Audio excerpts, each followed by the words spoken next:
Hello everyone, welcome to another episode of TCG Talk, back today with another video. And in today's video, I'm going to be giving you my initial thoughts on some deck building, I guess, principles for new. Kind of talk about like what makes new powerful to other assassins, how can you play that, use that effectively in your deck building process. You know, how should you look at building new? What are some different synergies and things to talk about? What are some key questions you need to ask yourself? And then finally, we'll talk about like some synergies and anti-synergies in the deck as a whole.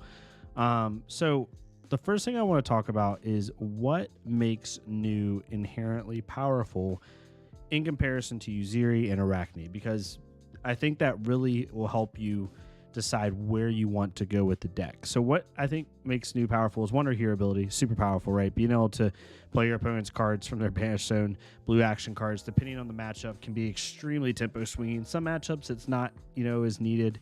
Some matchups it's backbreaking. It all depends. But also her ability to banish action cards when she plays a card with stealth. Any action card that blocks that stealth card will then be banished. Can help you have life gain, things of that nature, right? That is the obvious what makes her very good. The other thing, though, from an assassin, like more of a macro perspective, the first thing that makes her really good is action point economy, right? We have cards like Hiss, Slither tokens, ways to give go again with her boots and stilettos, just more inherent ways to give go again, in general. So, and what that does is, when we were playing Uziri, like more traditional Uziri with assassin attacks, or playing Arachne, typically, unless you had like a Razor Reflex or something crazy, your opponent knew, okay, if I can stop this from hitting, it's not going to get go again because you can't activate the boots, right? Or you're not going to because it's not going to hit. And so it was a way of just, it made the decision point kind of lesser, right? New kind of takes that out of the equation. Because of cards like Hiss, even Gorgon's Gaze, her boots and stilettos, she has more ways of giving go again. So you can't just like throw cards at an attack and say, have a nice day, I don't care, it's not going to hit. It doesn't work that way. She's able to go wider and punish you for over blocking certain attacks and really be able to make it difficult for her opponent. The second thing that makes her really good is on block triggers mixed with on hit triggers. In the past, most assassin cards are on hit triggers, right? Actually, all assassin cards are on hit triggers, right? Like Surgical Extraction, Shakedown, Leave No Witnesses, as powerful as those cards are, they have to hit to do what they want to do, right? There wasn't much of an on-block trigger.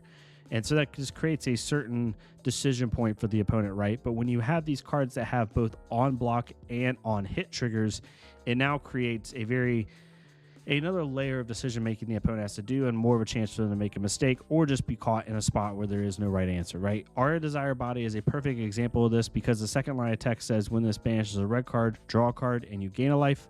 So if you play this onto your opponent, against your opponent, they have a couple options. They can just not block it and take the damage, which no one ever wants to just take damage for no reason in this game. So that's always feels bad. It banishes the top card of the deck, and they can just basically play the lottery if you hit a red card or not to gain a life and draw a card and maybe get an arsenal target. Also, they have to think about, okay, if I block this, if I block it with red action cards, not a sync below or something, but red action cards, I'm going to trigger its second layer of text. The new is going to gain life and draw a card, and if they can give it go again, they maybe can go even crazier upon resolution. It also puts them in a weird spot to say, okay, I don't want to block with red cards because I don't want to trigger that text, but I also don't want to block with blue cards because I don't want to fuel New's ability in the late game. So it really puts them in a even harder to maneuver situation, and it's a decision point that most of the time other assassins did not give their opponents. So that's another reason it makes her really powerful. And then the last thing is a wider mix of arsenal, hand, and deck disruption, right? In the past with Uziri and Arachne, with the exception of a couple things, there wasn't a lot of hand disruption in the game, in their decks. You have Shakedown for Uziri, Surgical Extraction is played in both for the most part, but even cards like Leave No Witnesses that disrupted the arsenal, or cards like Eradicate that disrupts a lot of the deck, it doesn't disrupt the hand. So sometimes opponents could say, okay, you're throwing a Leave No Witnesses at me. You have 2 cards left in hand. I'm guessing you probably have a reaction. Or you have 1 card left in hand. Maybe they think it's a cut to the chase. They could just say, okay, losing my arsenal sucks, but I can't effectively block this. I'm just going to take 7.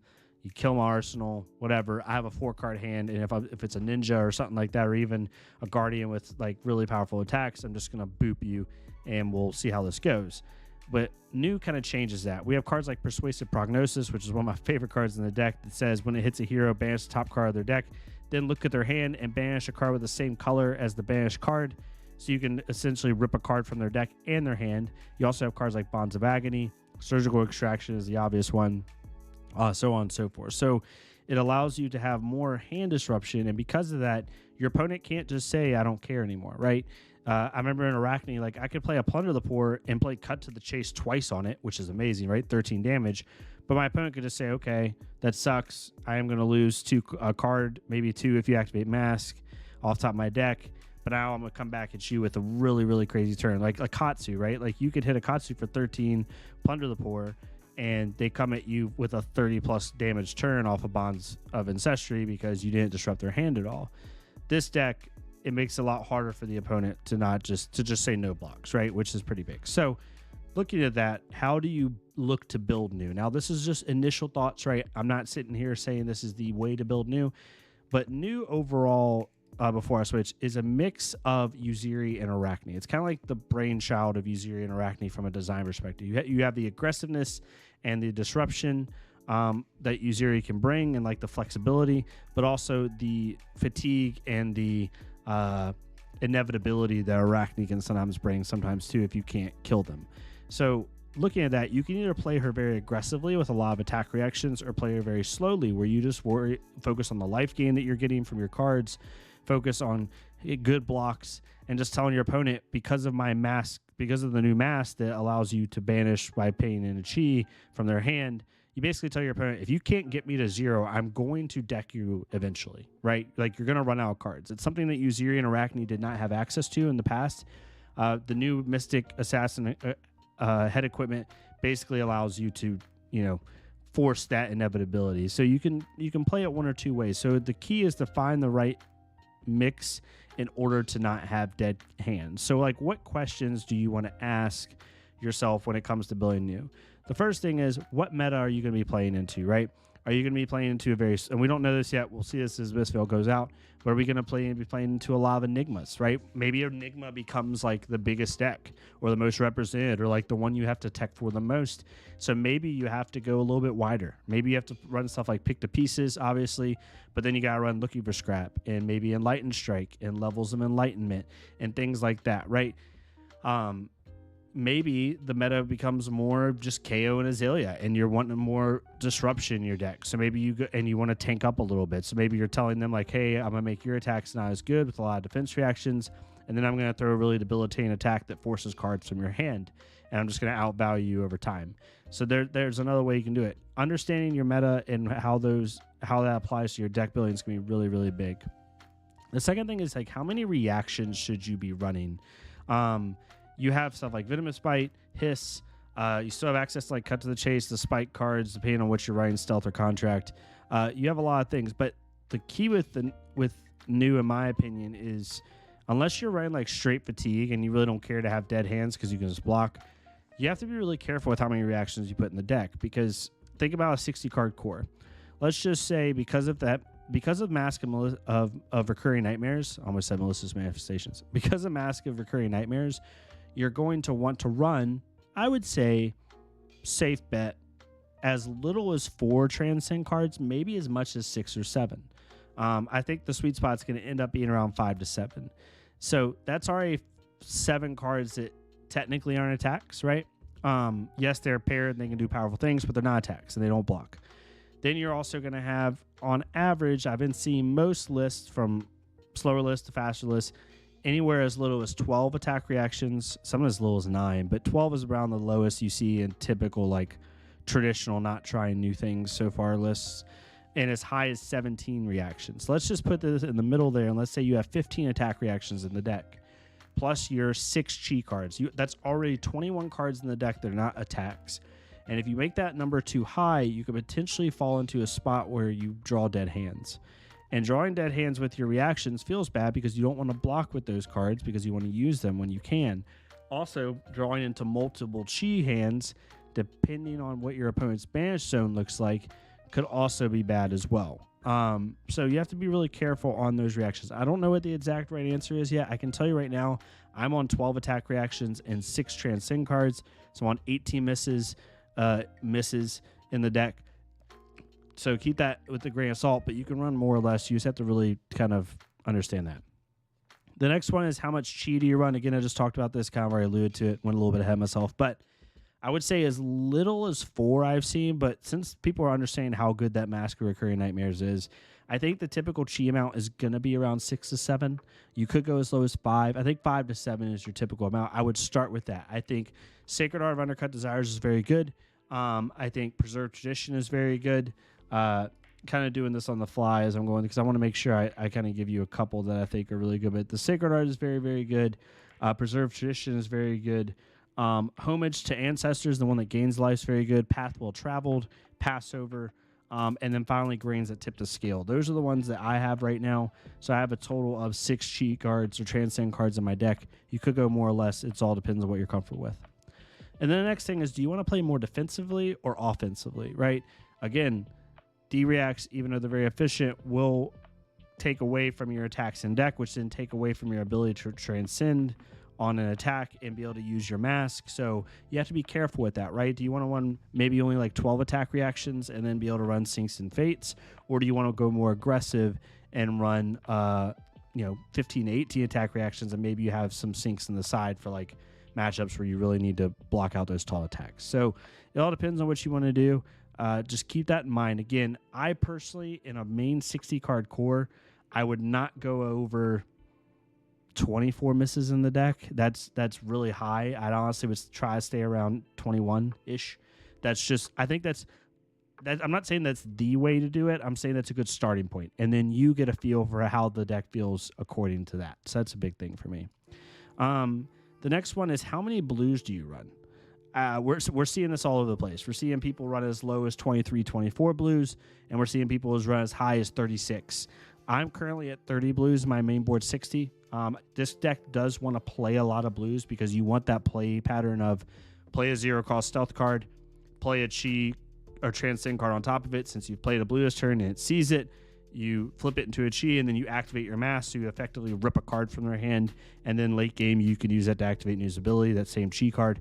But if you're doing this correctly, first cycle, if you get, I guess lucky is the word, or if everything works out and you're able to flip every transcend card and you don't have to pitch them away, you're able to banish 6 cards minimum in a 6 transcend list from the mask first cycle, and then potentially another 6 cards or 5 or 6 cards second cycle.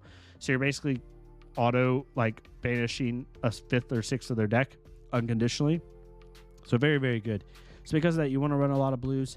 I currently have 30 blues. That includes my transcend cards.